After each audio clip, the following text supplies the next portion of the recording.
How did I go from holding my newborn in a hospital hallway to holding divorce papers in front of strangers? Why did my husband stay calm, request a DNA test, and let the results speak for him while everyone watched? What happens when your perfect lie becomes a public fact? My name is Avis Sayer. I was 34, and people said I looked calm. They said I carried my life like a neat folder. I worked in HR at a logistics company, so I knew how to speak in soft words. I knew how to sound reasonable, even when I was not. When I found out I was pregnant, I did not feel pure joy. I felt fear first. I did the math in my head again and again. I told myself the dates could still fit. I told myself it was close enough to be true. I said to myself that truth is sometimes a choice you make for your family. Evan was my husband. He was 36, and he liked plans and lists. He liked clear answers. That used to feel safe. Then it started to feel like a spotlight. That morning, I stood in our kitchen with a cup of tea I barely drank. The smell of toast made my stomach turn. Evan asked how I slept. I said I slept fine. He looked at my face like he was trying to read it. I asked why he was staring. He said he was worried about me. I hated the word worried. It sounded like he owned my feelings. He asked what day my next appointment was. I said it was next week. He asked what time. I said I would check. He asked why I did not remember. I said pregnancy brain was real, and he should stop acting like I was lying. He did not raise his voice. That was the problem. A loud fight would have been easy. Quiet questions felt like a trap. I walked to the sink and ran water like I needed to wash something. My hands shook a little. I told myself I was only stressed because he made me stressed. I told myself that if he loved me, he would not push. He said we should start a baby budget. He said we should look at insurance and daycare. He said it like a good man. I heard it like pressure. I reminded him that I was the one carrying the baby. I said he was making it about money instead of care. He asked how money was not care. I said he always had to be right. He went quiet, and he nodded once, like he was saving the moment. After he left for work, I opened my phone and stared at my messages. I scrolled fast and deleted a few things again, even though I already deleted them the night before. It felt like sweeping a floor that never stayed clean. At the office, the air was cold and smelled like printer paper. My desk faced a row of people who loved stories. HR was supposed to be private, but gossip always found a way.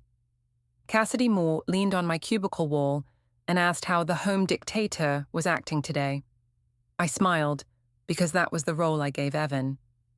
I told Cassidy that Evan kept checking my schedule. I said he asked too many questions. I said it was like living with a manager, not a husband. She rolled her eyes and said I deserved better. She said pregnancy was hard enough without control games. I let her say it. I did not correct her. A coworker named Luis walked by and asked if I was okay. He said I looked tired. I said Evan kept me up with talks and worries. I said he acted like I could not be trusted. Luis frowned and said Evan needed to relax. I felt a quick win in my chest. It is strange, but I needed people to see him as the problem. If they saw him as the problem, then I was the solution. I still think that makes sense. During lunch, I hid in the HR break room and ate plain crackers. My phone buzzed once, and my heart jumped. It was not who I wanted. It was Evan again. He asked if we could go over the due date estimate together. He said he wanted to be sure he took time off at the right time. I said he should stop acting like a detective. He replied that he was only trying to plan. I told him planning was not caring. I told him to let me breathe. After I ended the call, my coworker Jenna asked if Evan was mad at me. I said he was not mad, just intense. I said he had trust issues. I said I tried to reassure him, but nothing was enough. Jenna shook her head like I was a brave wife. She said I was patient. I let that sit between us like a medal. That afternoon, I saw Evan's name pop up on my screen again, but he did not call. He sent a simple message. He asked for the clinic address, Because he might drive me next time. My skin went cold. I typed back that I already arranged a ride with my sister. That was half true. Bree could cover if I pushed her. Near the end of the day, I opened a shared calendar on my phone to look busy. A reminder caught my eye on Evan's side of the schedule. It was titled, Riverside 4:30 p.m. No details, no emoji, just that. I stared at it too long, like the words could confess. When I got home, Evan was already there. The house looked tidy in a way that felt staged. The couch pillows were straight. The kitchen counter was empty. Even the sink was dry. He asked how my day went. I said it was exhausting. He asked if work was stressing me. I said yes, and also him. He said he wanted to talk calmly. He said he did not want to fight. He asked if I felt supported. I said he did not support me because he questioned me. He said questions were not attacks. I told him he was twisting things. He offered to make dinner. I said I was not hungry. He asked if the baby was okay. I said of course, and I asked why he always made it sound like something was wrong. He said he did not mean it that way. Then he looked down at his phone and turned it face down on the table. I saw him do that, and a small alarm went off inside me. Later, when he went upstairs to shower, I walked to the hallway cabinet where we kept household papers. I did not even plan it. My body moved before my thoughts did. The cabinet smelled like old envelopes. I pushed aside the utilities folder and the taxes folder. Then I saw a new one. It was plain, with a simple label. Bank. My throat tightened. I touched it like it might bite. I lifted it a little and saw neat stacks inside, but I did not pull anything out. I told myself it was normal. I told myself he was just organizing. Still, my hand started to sweat. Then I heard a soft sound behind me, a tiny click. I turned, and Evan was at the bottom of the stairs. He did not look angry. He looked tired. He asked what I was doing. I said I was looking for a warranty paper. He said he could help me find it. I said I did not need help. He watched me for a moment, and then he walked to the cabinet, closed it gently, and turned a small key. The lock clicked again, louder this time. He put the key in his pocket like it was nothing. He asked if I wanted tea. I said no. I stood there, staring at the cabinet door, and I realized I could not tell if he was protecting me or protecting himself. The next day, the locked cabinet stayed in my mind like a bad song.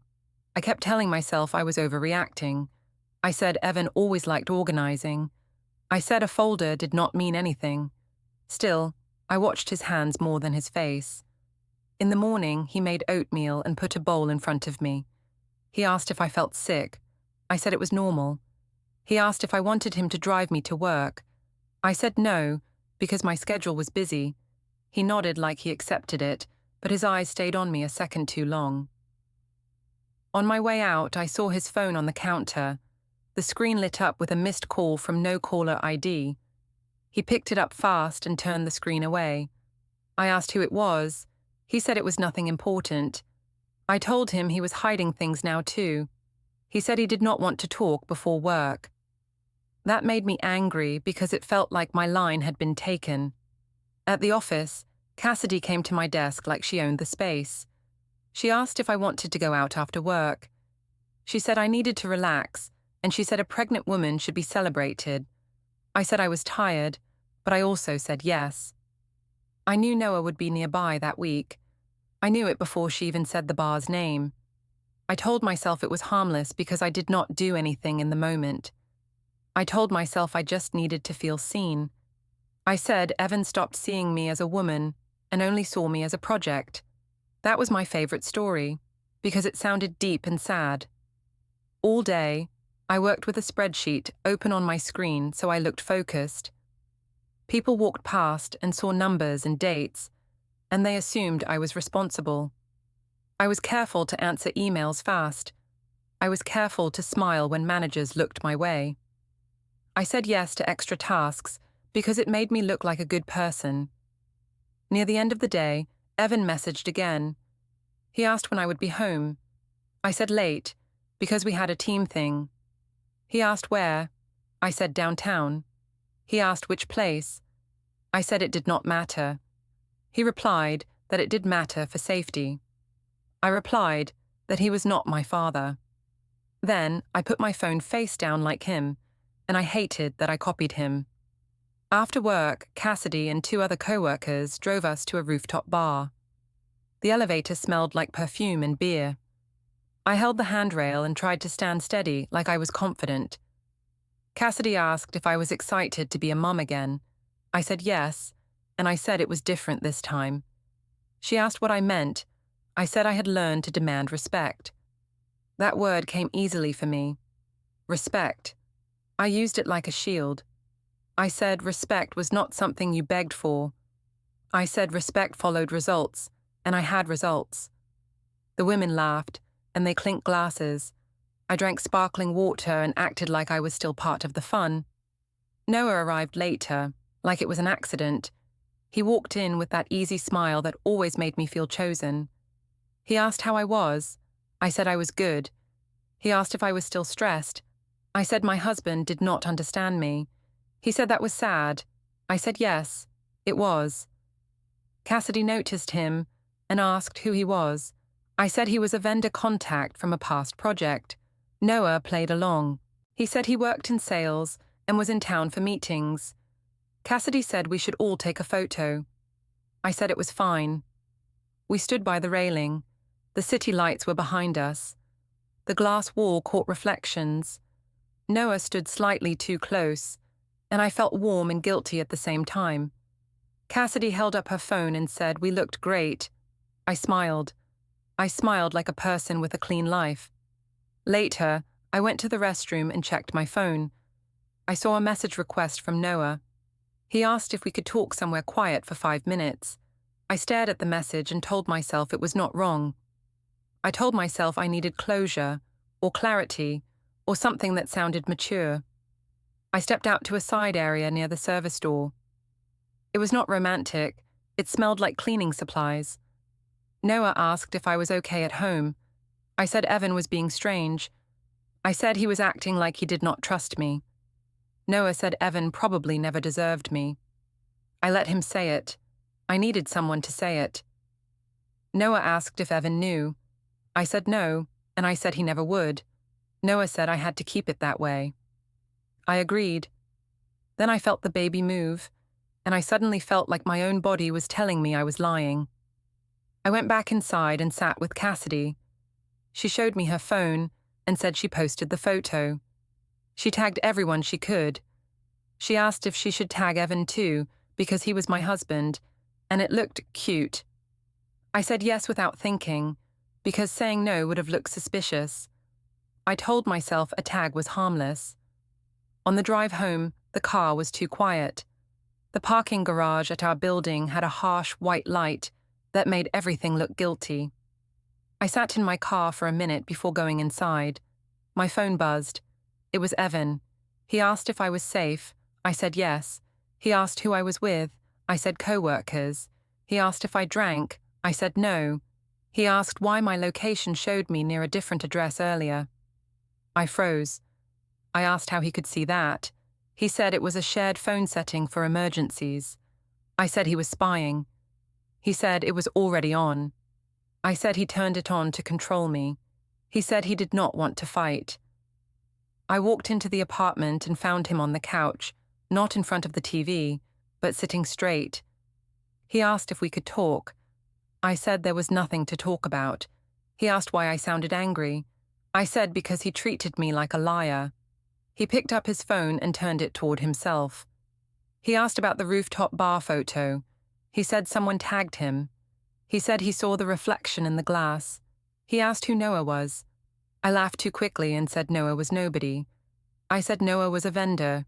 I said Cassidy dragged him into the picture. I said Evan was looking for problems because he liked drama.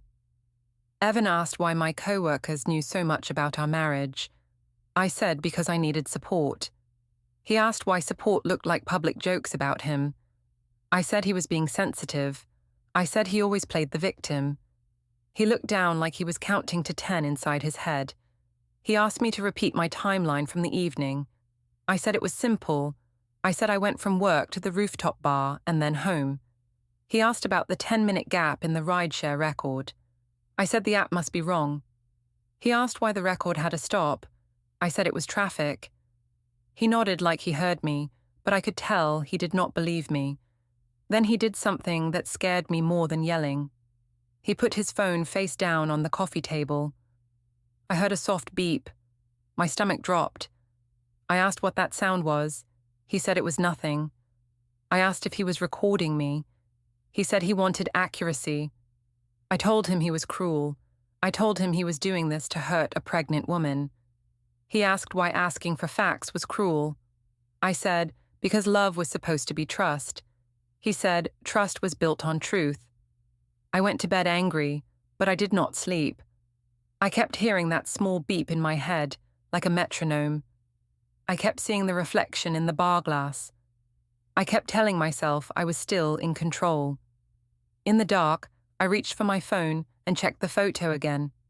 The tag was still there. Evan's name sat under my smiling face like a stamp. The next weekend was my chance to fix the story in public. I told myself I only needed one good scene. If people saw Evan as the bad husband, then my fear would look like stress. My anger would look like strength. I said to myself that a crowd can protect you better than the truth can.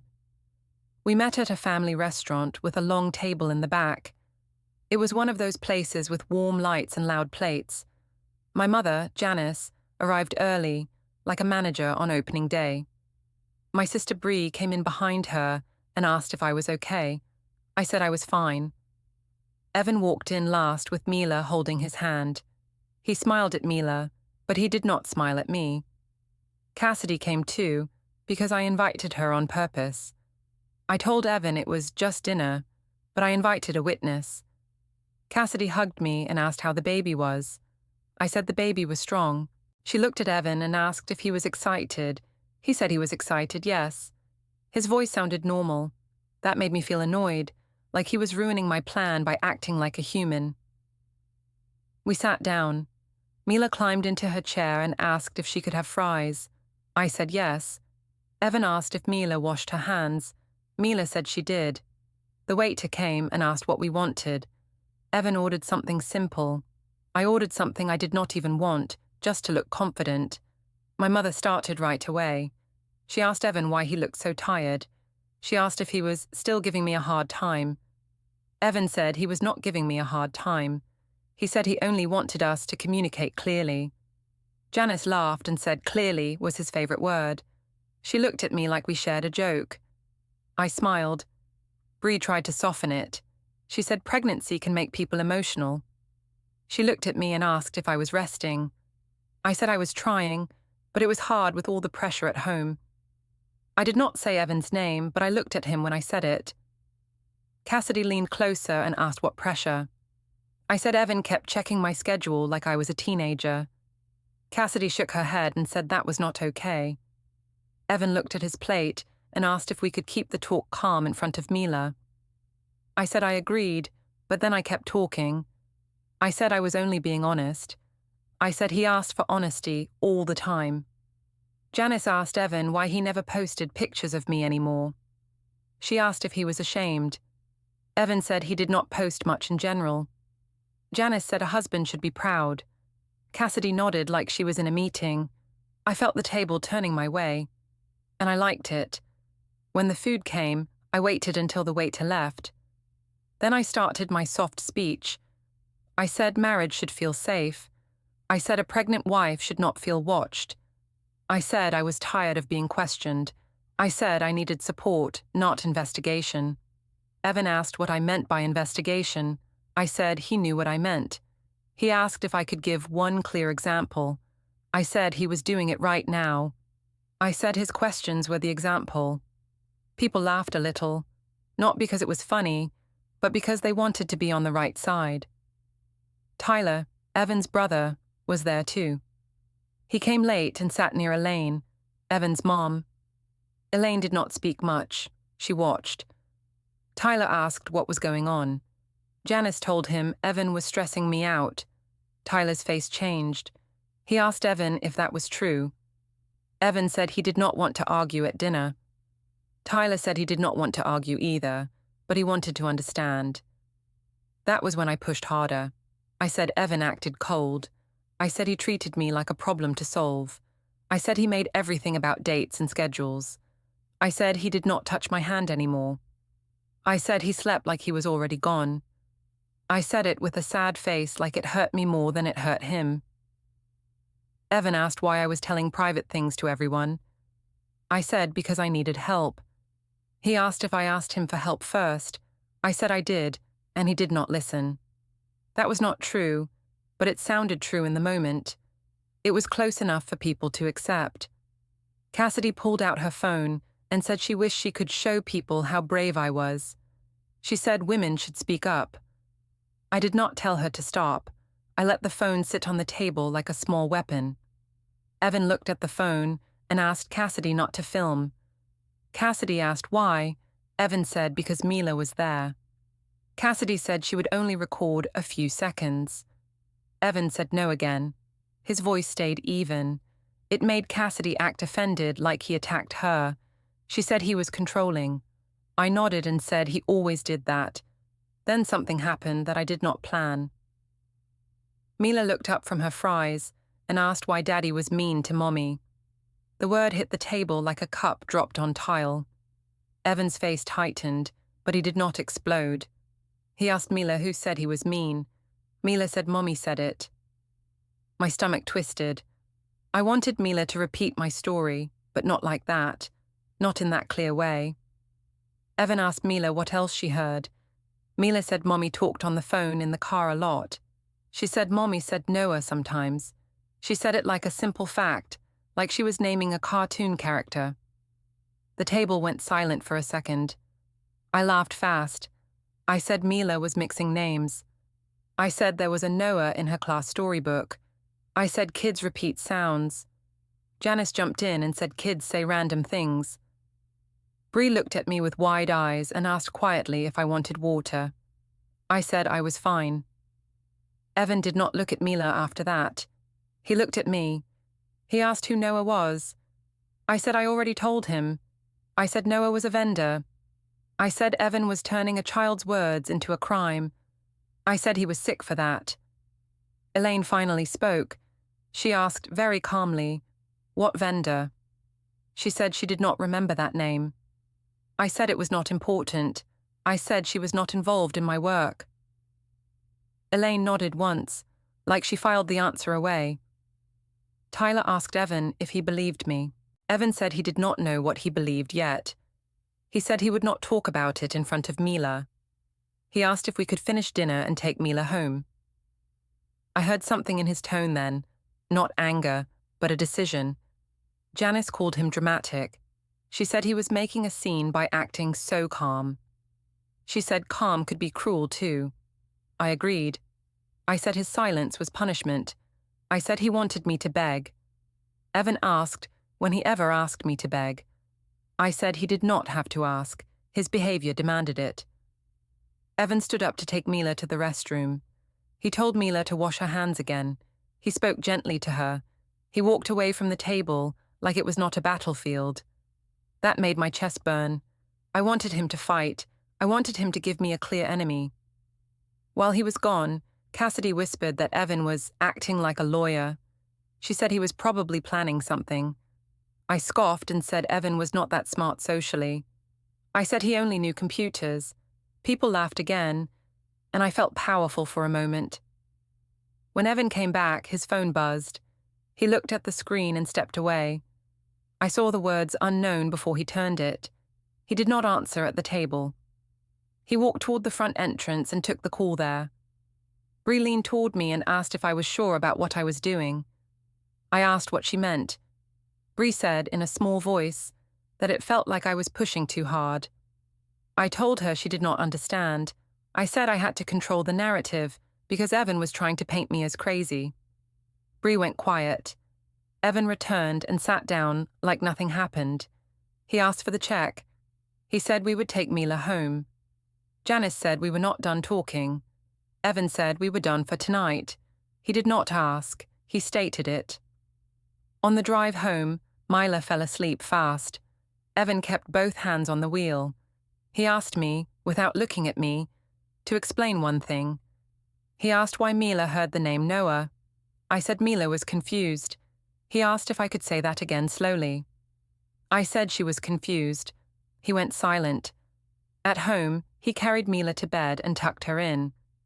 I stood in the hallway and listened to his calm voice through the door. He asked Mila if she felt safe. She mumbled yes. He told her he loved her. He told her grown-ups sometimes make mistakes, but she was not the problem. When he came out, he did not argue. He did not call me names. He asked me to tell him the full truth. I said he did not deserve it because he did not trust me. He said trust was not something you demand. It was something you keep. Then he put his phone face down on the console table again. I heard the same soft beep as before. I went to the bedroom and shut the door harder than I needed to. I lay there and stared at the ceiling. In my head, I replayed Mila's voice saying, "Noah," and I kept trying to turn it into a joke. I kept trying to turn it into nothing. But nothing does not make a room go silent like that. After the restaurant night, Evan did not chase me. He did not beg. He did not punish me with shouting. He acted like our home became a quiet office, and I was a problem ticket he needed to close. In the morning, I found him making Mila's lunch with calm hands. He asked Mila what she wanted. She said cheese and apples. He asked if she wanted to bring a drawing for her teacher. She said yes. He looked normal. That made me feel small, like my drama did not move him. I tried to pull him back into my story. I asked why he was acting so cold. He said he was trying to keep things steady for Mila. I said he was doing it to make me feel guilty. He said guilt was not his goal. I said he wanted me to look crazy. He said he wanted facts. Facts. That word again. At work, I told Cassidy the dinner was a mess. I said Evan embarrassed me and made me feel unsafe. Cassidy asked if I wanted her to post something supportive. I said yes, but I said she should keep it classy. She wrote a post about emotional neglect and tagged me like I was a survivor. People commented hearts. People wrote that I was strong. It felt like a warm blanket over a dirty floor. Later, Evan texted me with a short question. He asked what time my last clinic visit started and ended. I stared at the message and felt my throat tighten. I wrote back that I did not remember.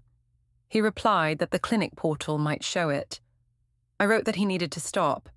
He replied that he would not argue by text. I went to the HR break room and called Bree. I told her Evan was acting strange and tracking things. Bree asked if I had something to worry about. I said no, and then I said yes, but only because Evan was making problems. Bree asked if I wanted her to talk to him. I said yes, because it sounded helpful. Really, I wanted Bree to pressure him to drop it. That afternoon, I picked Mila up from school. The pickup line moved slow. Mila climbed into the car and asked why Daddy slept on the guest bed. I said Daddy was being dramatic. Mila said she did not like dramatic. I said grown-ups needed space sometimes. We went to the playground near the school because Mila begged. The air was cold and clear. Parents stood in small groups, watching and judging. I saw 2 moms from my neighborhood. They smiled at me like they knew my story already. Cassidy's post traveled fast. One mom asked if I was okay. I said I was doing my best. She asked if Evan was helping. I said he helped with tasks, but not with feelings. She nodded like she understood. I felt a small rush.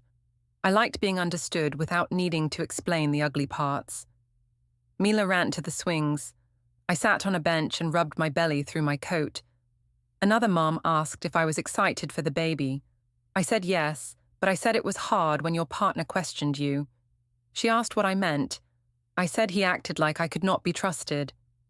The mum frowned and said, "That was not fair." I agreed and said it hurt. I checked my phone and saw a message from Evan. He asked if Mila could go to his mum's after dinner tomorrow because he needed to handle some personal things. The words felt sharp. I typed back that he was avoiding the family. He replied that he was not avoiding, he was planning. I asked planning what? He did not answer. While Mila played, she ran back to me and asked a question that made my chest freeze. She asked if the baby was really Daddy's baby. Her voice was small and serious. I forced a laugh and said, "Of course." Mila asked why Daddy looked sad then. I said Daddy was stressed from work. Mila said she heard Daddy ask about a test. I asked what test. Mila shrugged and said she did not know. I told Mila not to listen to adult talk. I told her the baby was ours and that was the end. She nodded, but her eyes stayed worried. A child should not hold worry like that. And still, I blamed Evan in my head.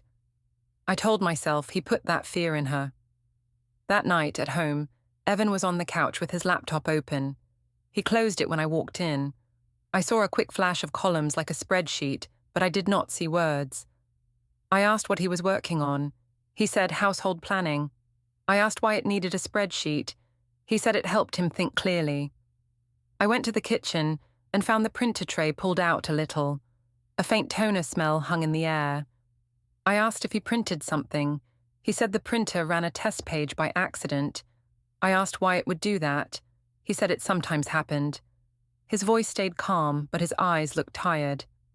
After Mila went to sleep, I tried again to push him. I told him he was punishing me with silence. He asked what I wanted him to say. I said I wanted him to trust me. He asked how he could trust me when my answers changed. I said my answers did not change. His memory changed. He stared at me, like he could not believe I said that. He asked where I was on the night of the rooftop bar, during the small gap in the ride record. I said I already told him it was traffic. He asked why my phone showed a stop near a hotel parking lot. I said apps were wrong all the time.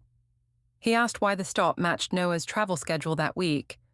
I froze for half a second, and then asked how he could even know Noah's schedule. Evan said Noah's company posted a public event online, and it was not hard to see. I said he was stalking. He said he was reading. I felt my anger spike. I said he was acting like I did something criminal. He said he was not calling it criminal. He said he was calling it serious. I told him he was trying to control my life with data. He said he was trying to protect his life with reality. The next morning, we had my OB appointment. Evan said he would drive. I wanted to say no, but saying no would look guilty now. I told myself I could manage it. I told myself I could charm my way through one clinic visit. The waiting room smelled like hand sanitizer and warm coffee.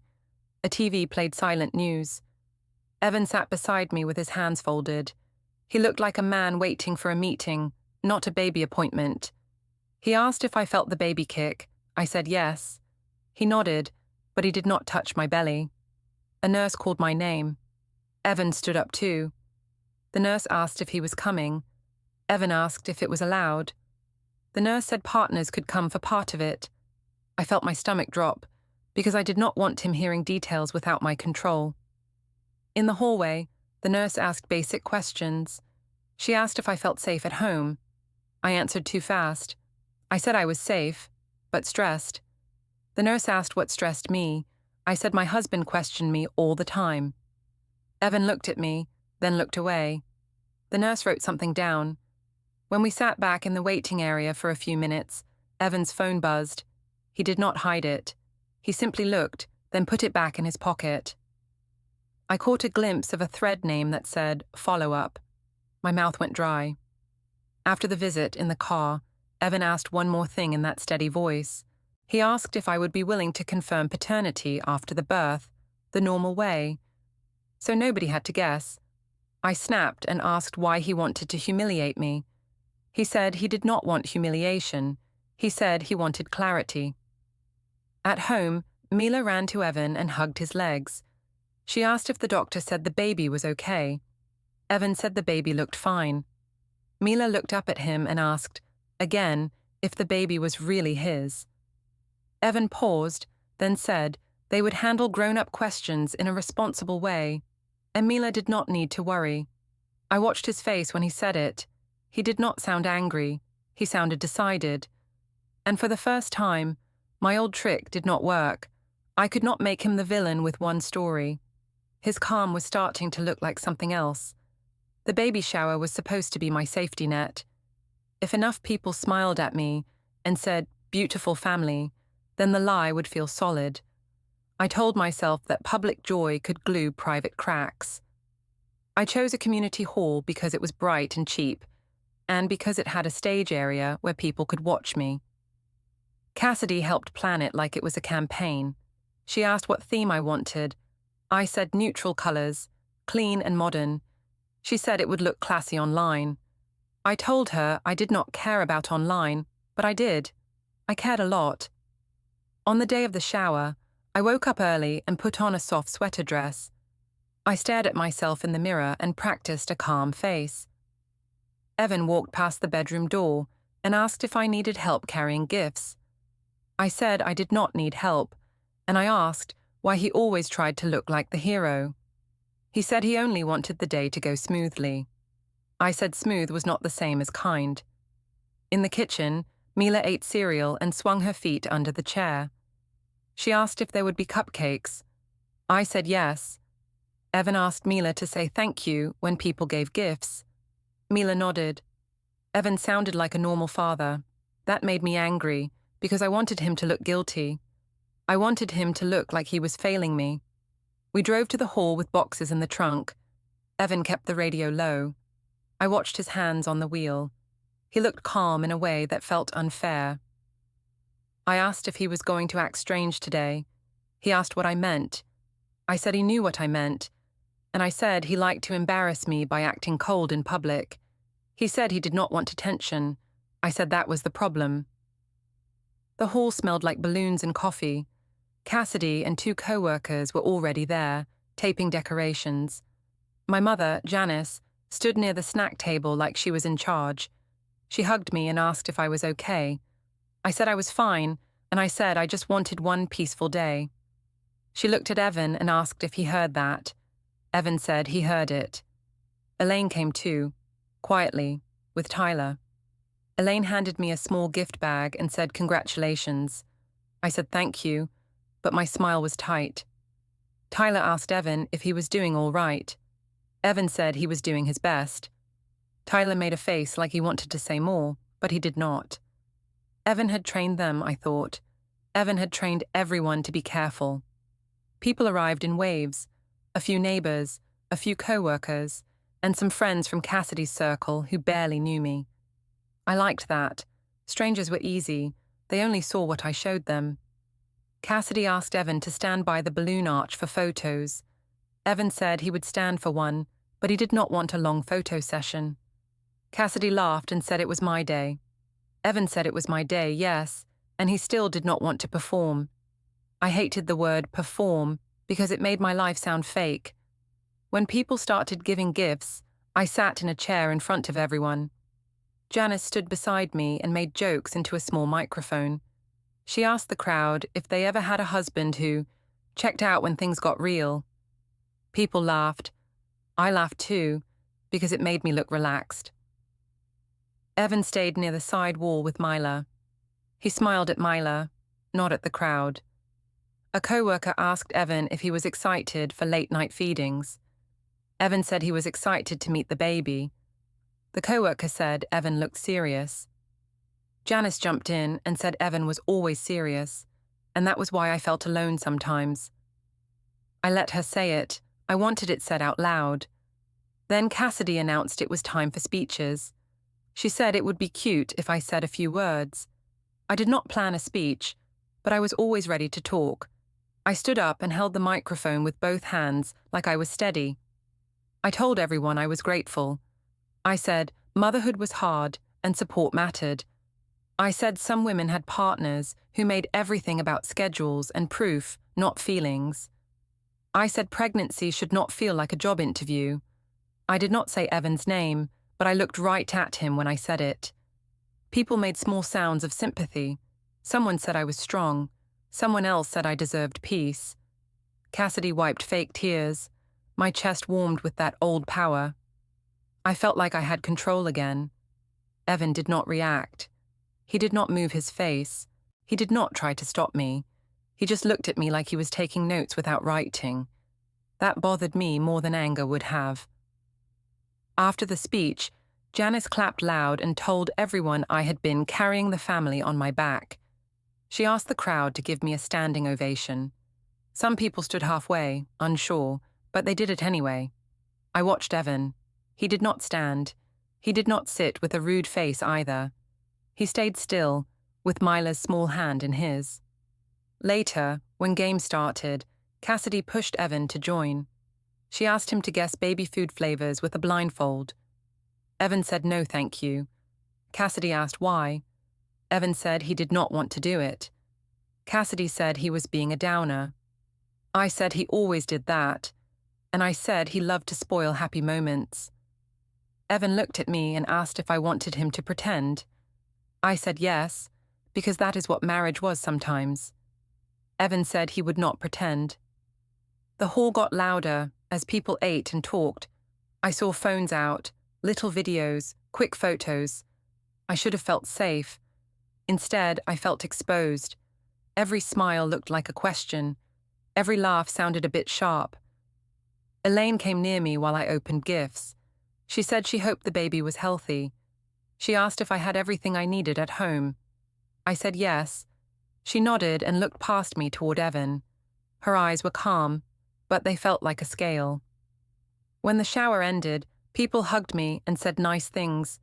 Cassidy said she would post a highlight video. I told her to tag me. Janice said this proved I had support. I agreed. I said it was good for Evan to see how many people were on my side. In the parking lot, Evan loaded gifts into the car without complaint. Mila ran around the painted lines until Evan asked her to stop. He asked if I wanted to sit down. I said I was fine. He asked if I was tired. I said he should worry about himself. At home, Mila went to bed fast, worn out from sugar and noise. The apartment felt too quiet after the haul. I stood on the stairwell landing near our door, looking at the gift bag stacked in the corner. Evan walked past me toward the kitchen. I followed him because I needed the last word.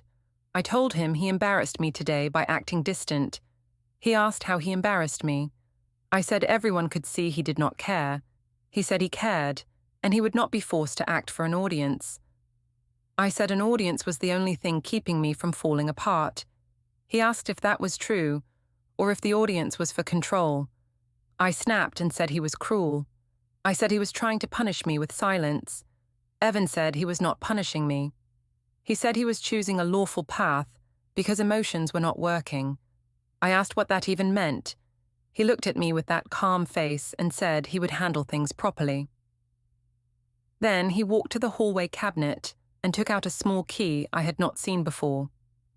He opened a drawer, slid something inside without showing me, and locked it again. The click echoed in the quiet apartment, and I felt my stomach drop like I missed a step. My labor was long, and I kept thinking that pain would erase fear. It did not. When the baby finally came, nurses spoke in calm voices and moved fast. Evan stood near the wall, not too close, not too far. He asked if I was okay. I said I was fine. I waited for him to melt, to cry, to forget everything. He did not. Janice arrived first and acted like the room belonged to her. She told the nurses she was the grandmother and that Evan had put me through too much. Bree came behind her with red eyes and a bag of snacks. Mila came later with Elaine, and Mila's face looked small and serious. When they placed the baby in my arms, I tried to smile like a winner. I told myself this was the moment that would lock it in. I told Evan the baby was his, and I said it like a promise. Evan looked at the baby, then at me. He asked if I would still agree to confirm paternity properly, just to end the questions. I told him he was cruel for asking that now. He said he would not argue. A nurse asked Evan if he wanted to sign some forms. Evan said he would wait for the correct steps. Janice snapped that he was being cold. Evan said he would speak only to staff about what was needed. Janice told me he was humiliating me. I told her he was trying to control me, and I let my voice carry so the nurses could hear. Evan asked to speak in the hallway. I said I was too tired. He said he would keep it simple. He said he already scheduled a DNA test through a testing clinic that followed proper identity checks, and he said he would not be listed as the father until it was confirmed. I laughed and said he was acting insane. He said he was acting careful.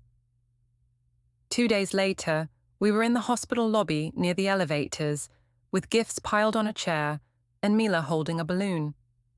Cassidy showed up even though I did not invite her, and she held her phone like she was ready to record support. I told myself this was good. I told myself witnesses would protect me. A man in plain clothes walked up and asked for my full name. I said yes. He handed me an envelope and said I had been served. I asked served with what? He said divorce filing and temporary orders requests, and he said the instructions were inside. My hand shook, but I kept my chin up. Evan's phone buzzed. He looked at the screen once. He told Elaine the result had come in. He said the test excluded him as the biological father. Bree made a small sound like she could not breathe. Janice started yelling that it was fake. Evan said the lab followed procedure, and he had already filed. I opened the envelope and saw my name printed cleanly, like I was a case, not a wife. The lobby felt too bright, and I realized nobody was looking at Evan like a villain anymore.